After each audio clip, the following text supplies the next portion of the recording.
Welcome to Delightfully Dysfunctional, a podcast about navigating the emotions of the human condition and the challenges that come with it. I'm Kaylani Persian Mason, a psychotherapist and life coach with James Timmons, an ever-curious human. This is not a replacement for mental health therapy. Please seek out mental health care if that's what you're needing. This is an opportunity for self-healers to dive deep and understand more about themselves. Welcome back to Delightfully Dysfunctional. I'm Kaylani, and I'm here with James. Hi, guys. And today I want to talk about some things that I've been learning in my new training. Okay. And things that I'm really excited to be able to work with people. And that is MDMA therapy. Okay. Yeah. You've heard me talk about it a little bit off camera. Yeah. And you look scared. No, I'm not scared. Yeah, I was just thinking you can't spell madman without MDMA. Oh, jeez. Sorry, that was literally a joke I was sitting on for 30 seconds, but did it hit? It didn't land. It didn't land. No. Oh God. This is like 9/10 of them, folks, and then we just wait till one lands. I'm just kidding. Then we laugh and laugh and laugh. Oh boy. Yeah. But yeah, this is a tool that was really being developed and used therapeutically in the 1970s, and so the person being trained under, Jonathan Robinson, he was writing his thesis on this research, and it was really being used a lot with couples counseling, actually, with beautiful results. Wasn't he a guest on our show? He was. That's right. Yeah. Yeah. So we've had an episode about MDMA therapy, and you should go check that one out. I am now at the end of my training, and I'm just excited to share the things that I've learned and what I'm really eager for. So MDMA is also known as Molly or ecstasy. However, if you're finding it on the street, the purity is going to be in question. And it's important, very important, to be testing what you're using and making sure that it's safe. So I am in support of the safe and therapeutic ethical use of all psychedelic medicines. This being one that I have seen really beautiful, promising results, and that the research is showing. So even the FDA is saying that this is a breakthrough treatment, meaning nothing else that we've done to treat things like severe PTSD is reaching the same results. And that's amazing and should be very exciting for everyone. Right. What does MDMA stand for? Oh man, I have to look this up because I always butcher it. Okay. That's not the MDMA. It stands for 3,4-methylenedidoxamethamphetamine. Can I try it? Oh boy. Okay. Methyl N-dioxymethamphetamine. Yeah. Okay. I like so it ends with methamphetamine. That's sketchy. Well, so is like Adderall and the medications that we use to treat ADD and ADHD. And this is not a medication that is intended for the continued use. Okay. So this is a type of medicine that in really 1 to 3 medicine sessions, you then have really healed a lot of trauma.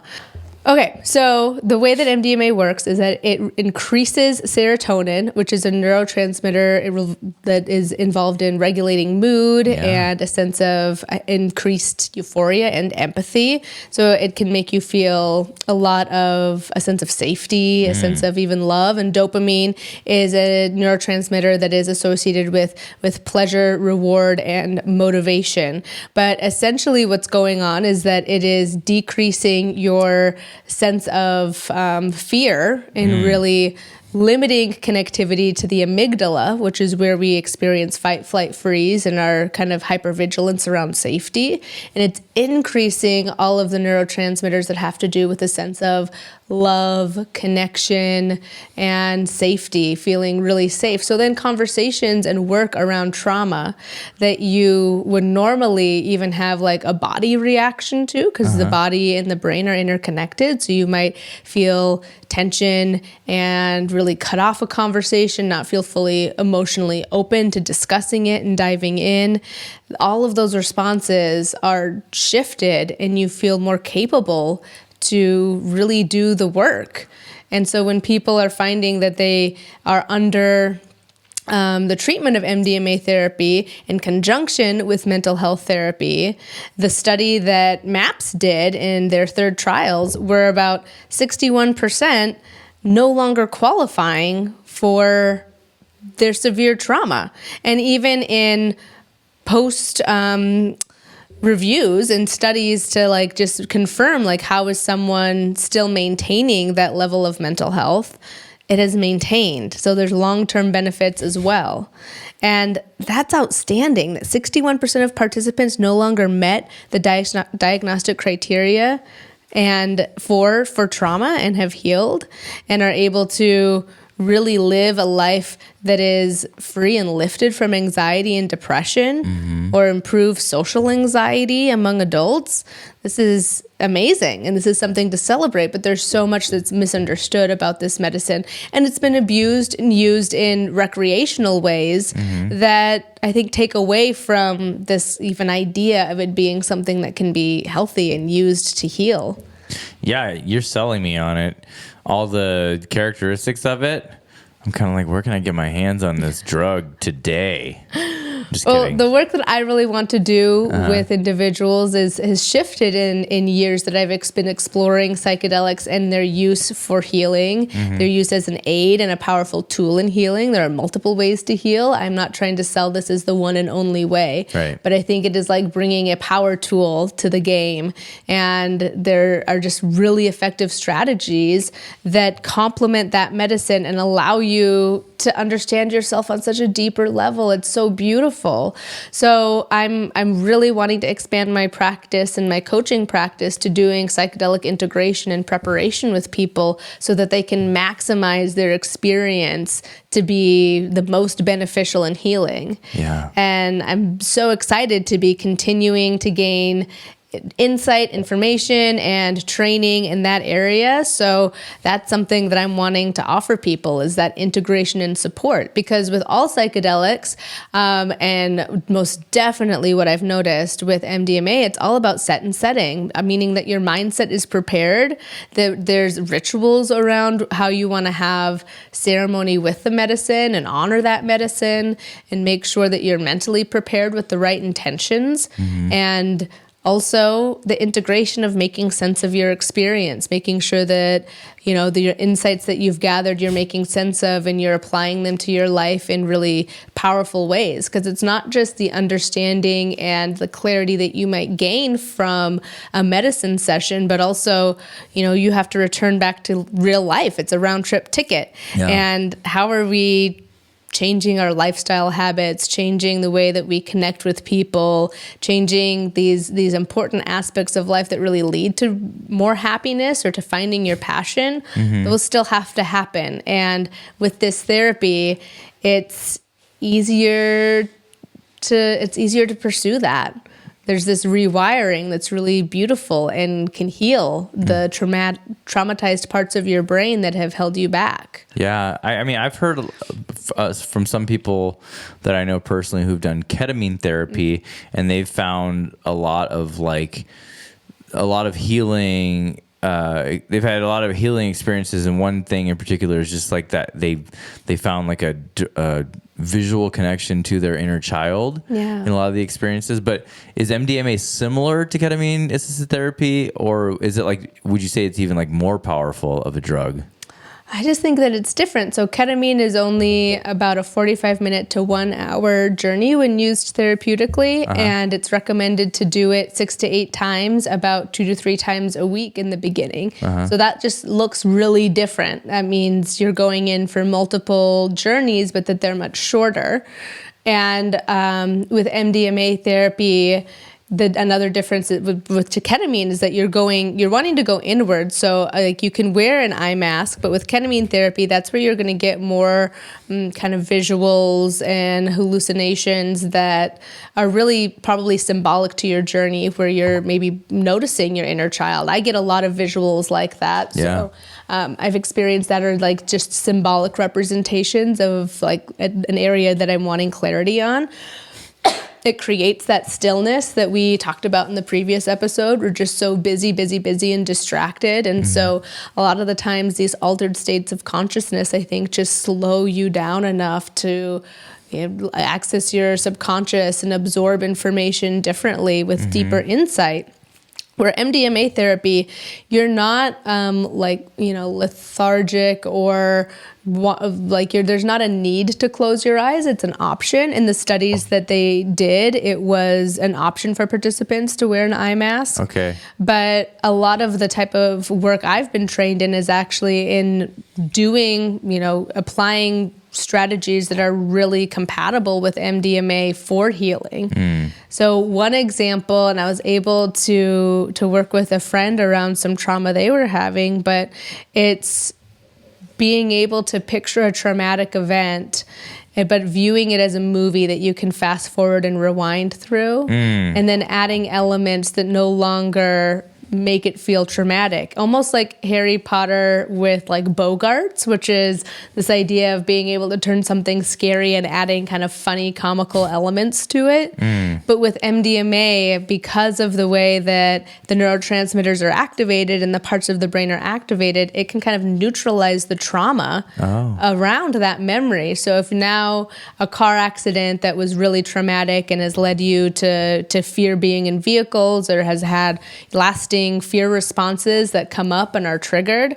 Now it feels like, everything was in slow motion and we were all talking in a Minnie Mouse voice and and now like the car just floated away with balloons, and that sounds really silly, to be talking about. But if afterwards that's more what is stitched into your memory, into your body's memory, it feels safer. And so it's like, how can we rework that memory with more safety? And it's also just the ability to process information differently. Like if you're feeling fearless, you're able to practice self-love in a very different way. And then how do you remember and access that state again? It's being able to leave some breadcrumbs back to that. If you're feeling that love and sense of safety, you're able to ask yourself deep questions about where you really want to be in 5 years and what's really getting in your way of that in a way that your own inner wisdom and healing comes out. And that's really what it is. Like, I don't view myself as a healer, but I like to facilitate healing. And so there's so much inner wisdom that we have, and this allows you to access it in a very different way. I can definitely sense your passion behind it. So, because I remember Sabrina was Dr. Sabrina Hiid was a guest on our show in the past, and I can't remember the specific. Was it MDMA that she also was passionate about? Or she's really passionate about all psychedelic work, but I think ketamine, and we talked a little bit about like microdosing psilocybin, but she actually has an upcoming training that's opened up for really combining psychedelic work with ecotherapy in Bend, Oregon. So do check that out. Oh, sweet. Yeah, cool. Okay. Yeah, I remember you and her had that Drugs Over Dinner event. Yes, that was fun. Should we have Irene on the show? We should probably have Irene on the show soon. She's lovely and divine. I've heard so much about it. Never met her. Yeah, I know. Is that what's her Instagram? Isn't it Dr. Burnout or Burnout Doctor? Yeah, something like that. Yeah, and we're so excited to talk about how different psychedelics have been used not only for like mental health but general wellness in the physical body. She's a pain specialist. Okay. So much of physical pain often overlaps into emotional pain. Yeah. And those are topics that we love to talking about. I know. Now as an adult, I get all these like Asian like siblings in my life, and it's so much fun. That's amazing. I know. We're your it's just organic. I know. I'm like a big sister, a big brother. I'm loving it. I'm more of like I'm older than you, but I'm definitely like younger brother vibes. Yeah, you know what I mean? You're like the older brother that I like roll my eyes at. Like you ever seen Orange County with Colin Hanks and Jack Black? Oh, it's been a while. Jack Black's the older brother, but he's like he's a mess. He's like kind of a loser. Oh, no. So that's how you're character typing yourself. Yeah.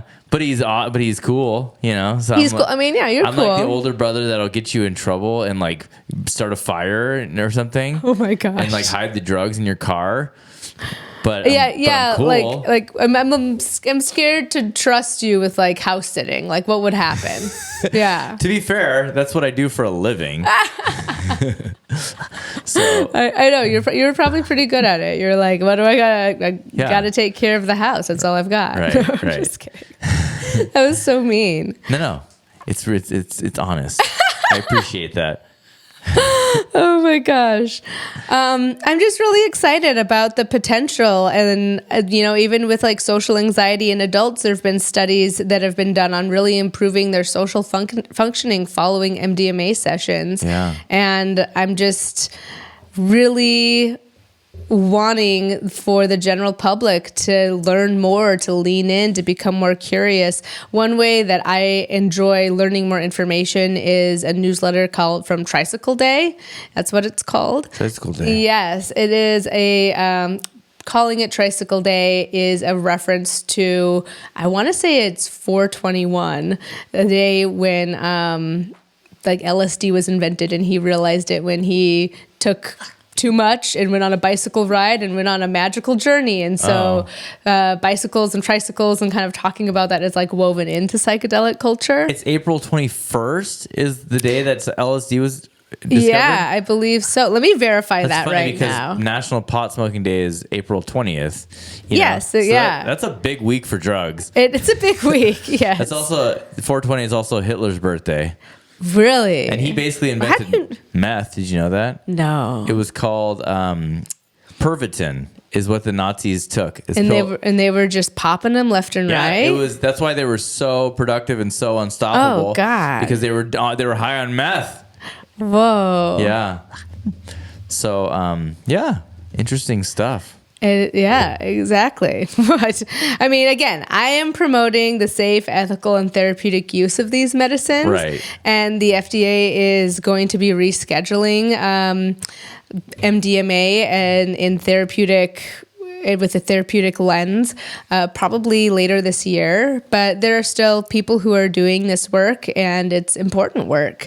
Also, LSD is being used with microdosing in terms of how it can affect and improve not only creativity, but also reducing anxiety. And so many things that we have been taking, we just view it as being safe. Yeah. And I'm not saying that we want to add in just, anything. You have reason to be cautious and to do your own research. But so often, the things that we've normalized as being okay and healthy, we should look into that a little bit more and do a little bit of research too. And what things that just because they were made illegal does not mean that there isn't more there for us to understand and to be able to use it in a therapeutic context in a different way than people have used recreationally. Completely changes the game. Yeah. Completely changes the way that medicine works. And the beautiful thing with a lot of these, including ketamine therapy, which again, you have to have like these several sessions, but many people, like some people need to have booster sessions afterwards, but the goal is always to be weaning and tapering off to where that state is more easily accessible to you naturally. Yeah. So again, like with proper safety protocols and using a safe way to have proper set and setting, just having these long-term benefits where you have the sustained improvements and without continued medication, like taking an SSRI for forever, which for some people, that's what helps. I'm not knocking it. That is a tool in the toolbox, but I'm really excited about continuing to gain insight, education, knowledge, and sharing that with others on how these other medicines are working in a groundbreaking and exciting way. For sure.